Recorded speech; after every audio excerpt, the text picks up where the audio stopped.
দুই তিন চার বেলা 50 লাখ টাকা কামাতে, তো আপনার এই ছোট চাকরির জন্য ফিরে আসবে নাকি বিপদ? আমরা বলেন আসবে কেউ পারবে না, আপনার তো আগেই মনে উচিত ছিল পুলিশ আসবে, তাহলে আপনি প্রস্তুতি নিলেন না। আপনি কেন প্রস্তুতি নিলেন না? আইন শৃঙ্খলা রক্ষাকে থানাগুলোকে রক্ষা করা বা সেই ক্ষেত্রে পুলিশ আপনাকে করতে রাখবে। এখন জনশৃঙ্খলা রক্ষা করাটা একটা সবচেয়ে বড় একটা সংকট হয়ে দাঁড়িয়ে। এই জন্য বারবার বলা হয়, বিপ্লব থেকে দিনের মাটি, তরুণরা ভেবেছিল বিপ্লব দিনের মাটি।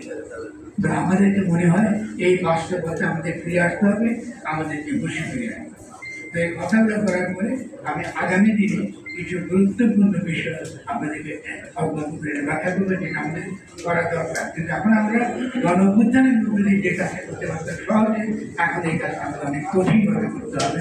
তবুও তো কাজ শুরু করতে হবে আমাদেরকে।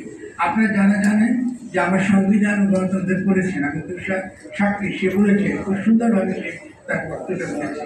আমরা দীর্ঘকাল ধরে বাংলাদেশের সংকটটা কি করে সংবিধানের মধ্যে রয়ে গেছে, আমরা এটাকে সমাধানের জন্য এটা কি করে রাজনৈতিকভাবে এটাকে সমাধান করতে হয়, এ নিয়ে আমরা কথা বলতে